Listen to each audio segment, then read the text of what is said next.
Well, this is the start of day 3. I left Norwich about half an hour ago, and we're cycling out towards the east coast, where we're going to see our second and later on our third fort of the Saxon Shore. The first one today is at Caister, which is just outside modern day Great Yarmouth. Caister is perhaps a little bit of a mystery, in that it's one of the forts which is not mentioned by the Notatia Dignitatum. Now, there clearly is a fort there, as we will see, and it clearly was a coastal fort as well. So why wasn't it mentioned in the Dignitatum? Well, again, when we get there, you'll see that there's potentially some evidence that suggests that it might have gone out of use by the early 5th century when the Dignitatum was compiled. Second, as I've said already, the Dignitatum isn't 100% reliable. Could have transcription errors, being copies of copies of copies, and it just might have got left off. The third reason, which we'll explore when we get there a little bit more, is that it's very close to the third fort that we will see, Burgh Castle, and I'm tempted to suggest that the two might have been treated together for administrative purposes, and therefore it's not as got left off, it's just bound up in a single entry with Burgh. But that's speculation. It clearly exists. It's clearly a coastal fort. It's clearly Roman, so it's on our list. Let's get there.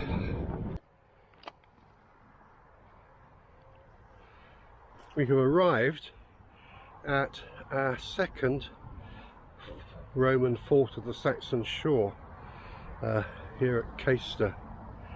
You can see that we're in the middle of what is a fairly built up area on the kind of outskirts of Great Yarmouth. The whole site here, as you can see, is surrounded by houses. In this regard, it's important to note that in Roman times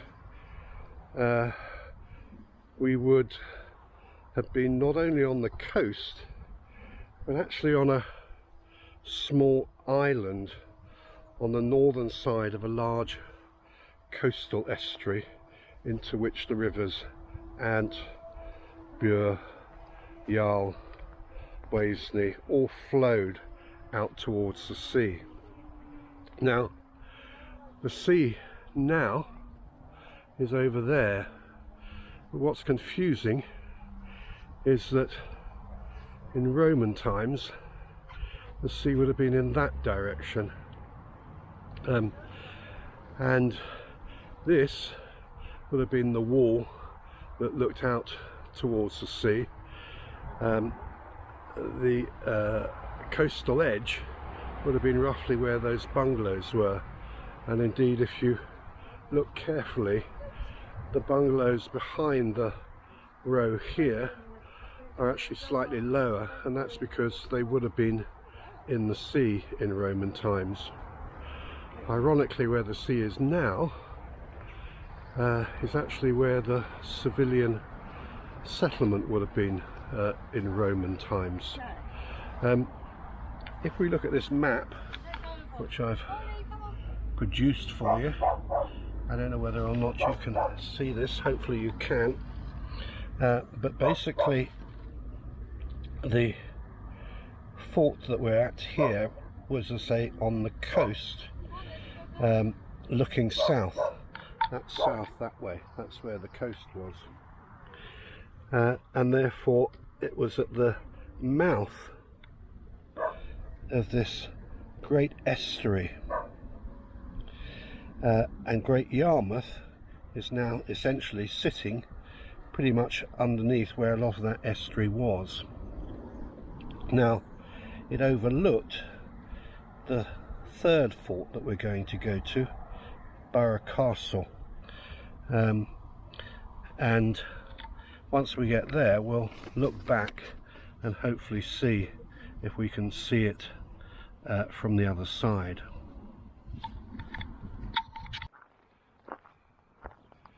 We also know from finds of brooches, hairpins, necklaces, that in addition to the 500 to 1,000 men that would have been garrisoned here, clearly the fort was home, perhaps, but certainly visited by women and children. Although remember, there was a civilian settlement separate to the fort out there towards the north. None of it now remains. It's been a lot of it's been washed under the sea, but there was a sizable civilian settlement here by all accounts. So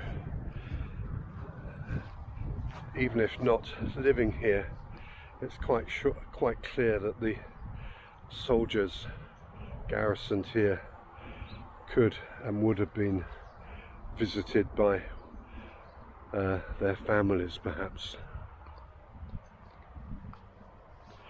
Well, so much for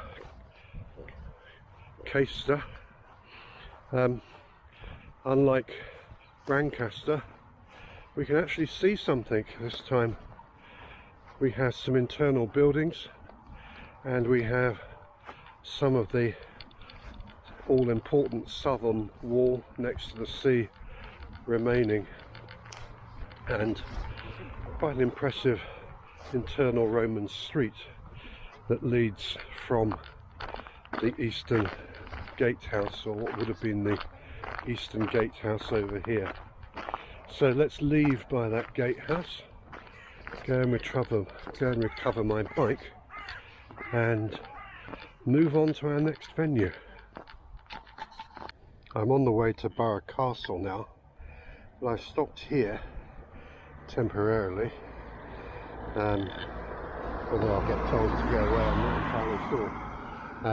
We'll see why in a minute. Just to show you where the estuary was. You can see the flat land out in front of us. Well, that all would have been sea in the Roman times. That's why I wondered whether I was going to get turned away. Not entirely sure why they don't want anybody to stop here. Of course it's an emergency. I've got to show my viewers what the estuary was like in Roman times.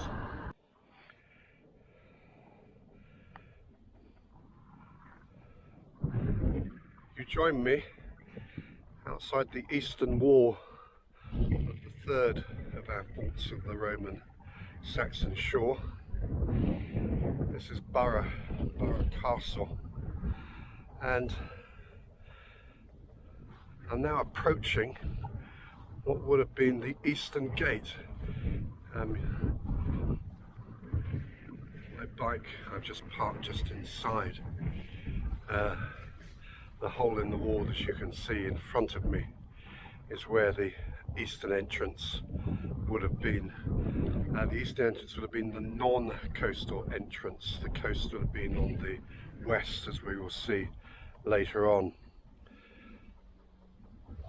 Fairly impressive, this eastern wall, because the wall is fairly complete, standing some 12 feet high in places. I can give you some idea. It's actually just a little shorter than it would have been in Roman times. They probably would have had another layer or so on top. You can see the way it's built here with tiles, a course of tiles, flint, mortar, another course of tiles. Classic Roman construction. The initial construction of this was thought to be about 275 AD, somewhat later than the fort we've just seen, Caister, on the other shore, which we'll look at in a moment. It's broadly rectilinear in shape, and you'll see that in a minute. And only 3 of the walls have survived, as we will see. Unlike Brancaster that we saw, well, not that we can actually see anything very much of Brancaster because nothing remains, but unlike Brancaster, which is very early, square with rounded corners, this, as you can see, has been built with these kind of towers or bastions projecting out from the wall. Here's the wall. You get some idea of this tower projecting out. Down there you can see the bastion on the corner. Here we're looking back at this tower projecting out there. These acted not just as watchtowers, but would also probably have housed large catapults or ballistae to repel an attack. They would have been housed on the top of them up here.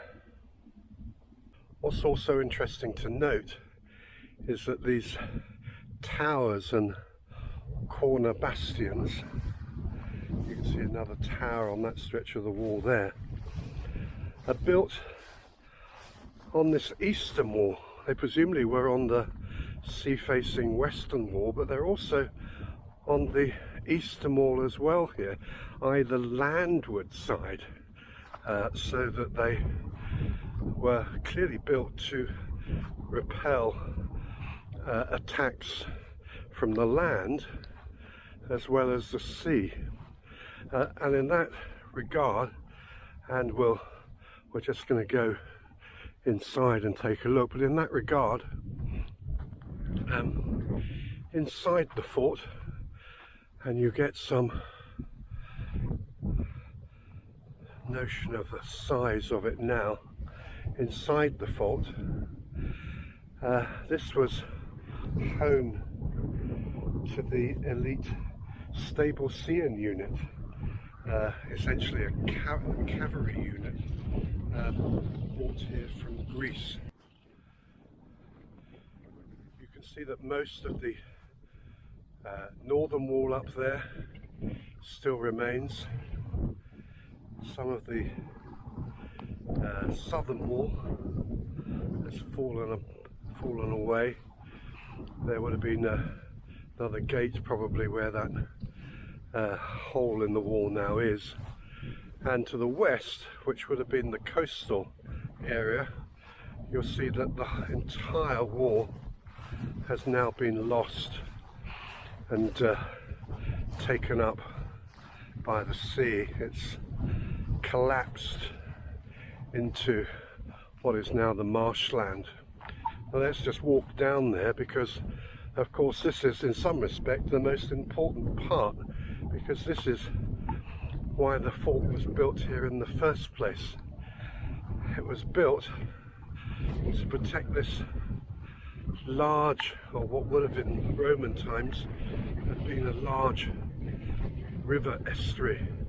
Now you can see very much marshland. There actually is a boat going up there now, which you might be able to see. Lovely windmill in the distance and another mill over there. And I'm going to walk down here, this little pathway, because what I want to show you, whoa, running away with myself, let's see where, I'm not looking where I'm going. Right, what I want to show you is, we're down now on the marsh. The western wall possibly would have been around about where I'm standing. Unfortunately I'm too low, I'm going to go back up again. That's possibly a bit better. Caister would have been over there. Unfortunately we can't quite see it because this tree's in the way. But my point is that in Roman times they could pretty much have almost waved to one another. Well, they certainly would have seen any fires burning and signals coming in from the other fort across the other side of the estuary. I'm now up by the southern wall, which you can see has had some erosion and some damage. Bits of it have fallen away down here. A bit of what would have been probably either a tower near a gatehouse has fallen over, and you might get some idea here how the wall has almost bent over in this section. We've got two bits that have started to, well, not started, but they've yeah, at a nice jaunty angle. It's a beautiful piece of wall up here. Look at that. The bit that's still straight, and you can see the bastion at the end on the southeast corner. But here we have this wonderful stretch. The flints look as though they were almost put in yesterday, yet they're getting on for 2,000 years old. And here the wall has split and is leaning over at a rather jaunty and precarious angle.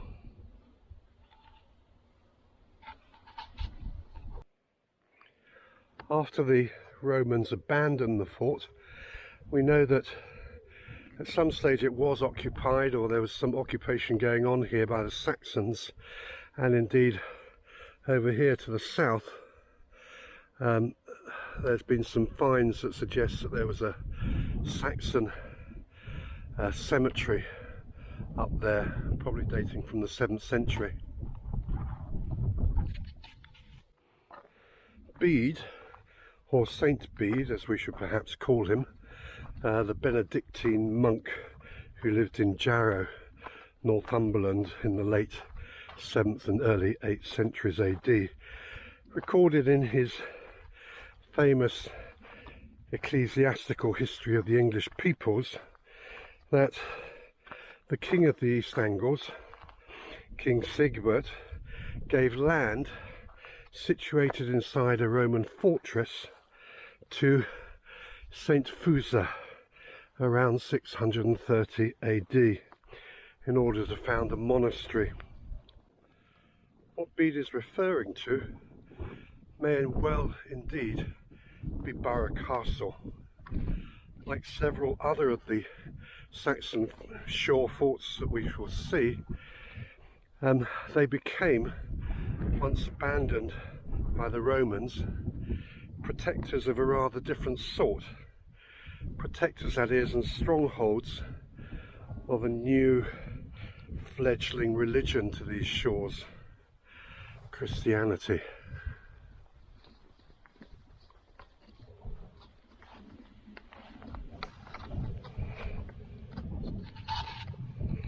Is Corton in Suffolk, at least I think it's in Suffolk.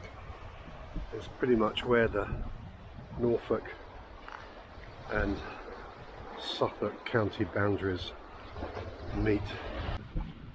Lovely view, looking out to sea. See a wind farm out there. What you can also notice, if I go down these steps, is that this part of the coastline we actually have cliffs. It might be better if I carry on a bit further down and you can see.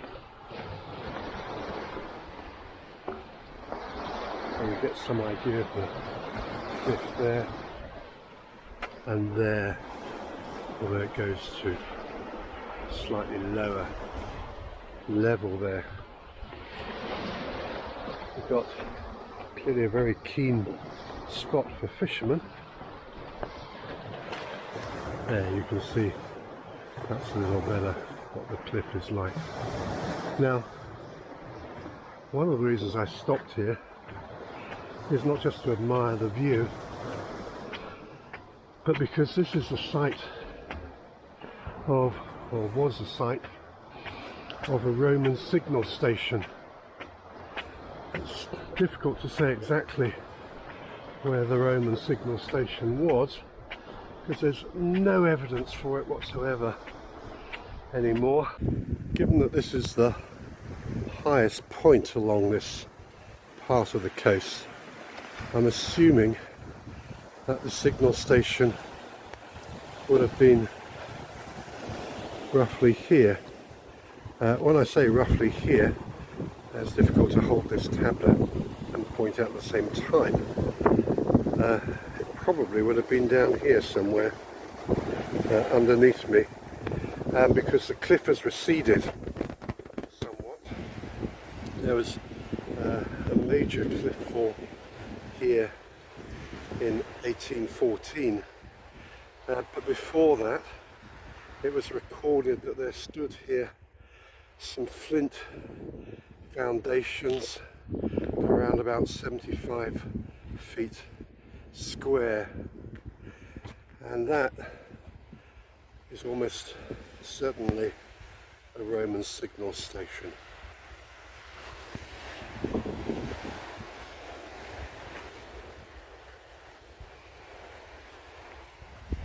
Down there probably somewhere. Even though the Roman signal station, or what was left of it, fell victim to coastal erosion over 2 centuries ago, you can see here that the villagers still like to commemorate it in this wonderfully carved village sign that you can see was put up in 1977, Queen Elizabeth II's Silver Jubilee year. There's a Roman soldier. I'm not quite sure what he's doing with that fire, but standing a little bit too close to it for my liking. Yeah, don't do this at home, boys and girls. This is my last scheduled stop for today before reaching my destination point of Halesworth, which is only about 5 or 6 miles away from where we are now. I'm literally sitting, just having a rest in this lovely churchyard. This is the parish church of Bampton in Suffolk. I've come here, however, not to admire the church, lovely though it is, but because this is where, between 1771 and 1774, the rector here was one Humphrey Primat. Educated at Clare College in Cambridge, in 1776 Humphrey published a book with the snappy title, A Dissertation on the Duty of Mercy and Sin of Cruelty to Brute Animals.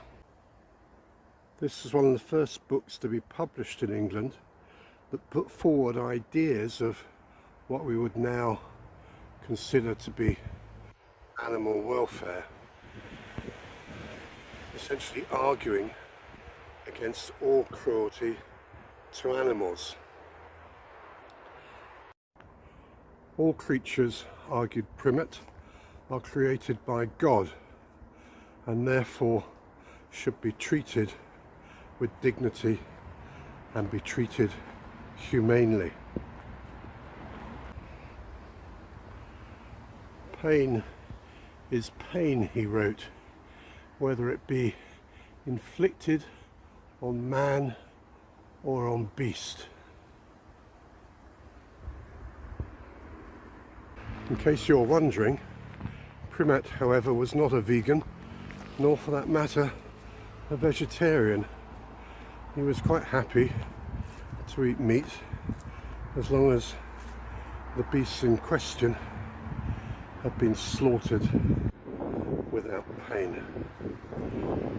Quite how one does that, I'm not sure, but there we go. I'm staying tonight in Halesworth, somewhere I've never visited before, which is a great shame because it's a absolutely lovely little market town. It's got a pedestrianised area in what would have been the main street. Gosh, some towns could learn from this. I say it's pedestrianised. You'll see that there's a car coming up here now because it's 7 o'clock in the evening and they're allowed up at this time of night. But isn't this absolutely wonderful? I'm actually going, I've got very little time. Oh, look at that. Look at that wood carving. Sorry, something else has drawn my attention. Oh, and those lovely Regency columns there. Corinthian column. Continue onto Bridge Street. Oh, yeah, that's someone giving me directions. That's what I wanted to see. Look at that wonderful carving. Gosh. Shame that the heraldic devices have gone. Anyway, I've got very little time here because I've booked myself in to eat a meal at 8 o'clock, so I haven't got very long, and I'm going to go and try and find the local cemetery, and I keep on getting distracted, as you can see. Once I'm there, you'll find out why. Well, we're here. I made it. It's a lot further than I thought. They certainly like to bury their dead some way out of town here. Now, I'm looking for 2 graves. I really have no idea where I'm going to start. I think I might be lucky to find one.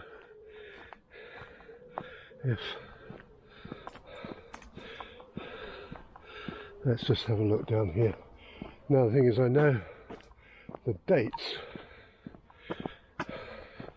I'm looking for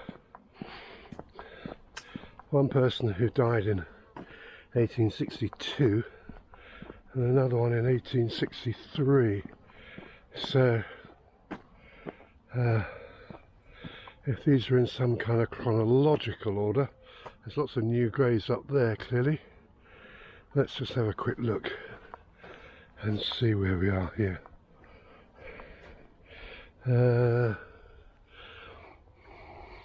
1903, 1903, 1907. Okay, let's try over here. What's that one? 1910. Oh, blimey. This is a bit like that game. Hotter, colder, colder, hotter. There's loads of them. Right, I'm just going to turn this off because you don't really want to see me hunting around. Wish me luck. Well, I haven't found them. That's what happens when you just go wandering into a graveyard cemetery. underprepared, hoping to find a needle in a haystack, or in this case 2 particular headstones, which, let's face it, could well be eroded and almost unreadable anyway. So in the absence of finding them, let me tell you who I wanted to find. The first one, who was Ebenezer Tye, who was buried here in 1862. He was a young PC, constable, policeman, who was murdered at the age of 24. According to the local newspapers, some 5,000 mourners turned up to his final send-off. His murderer is also here, somebody called John Ducker, who was also a local man from Halesworth, and was already known for, shall we say, petty crime, and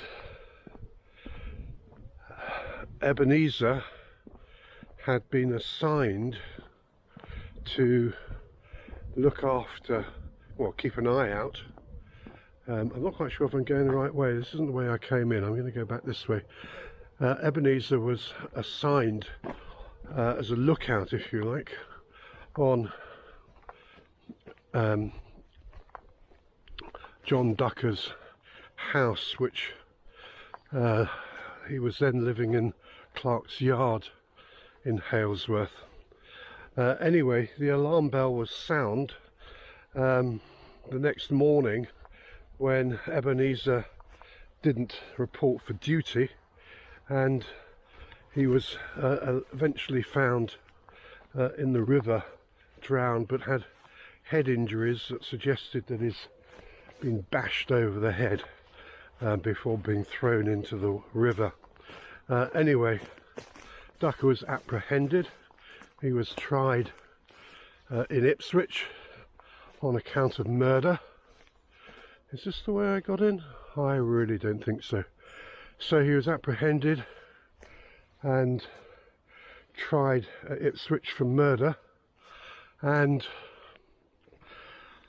the important point of this story is that he was the last person publicly hung in Suffolk on the 14th of April 1863, and he's here somewhere, but I can't find him, and it's also getting dark and I better head back. So, an eerie little story for you to end on.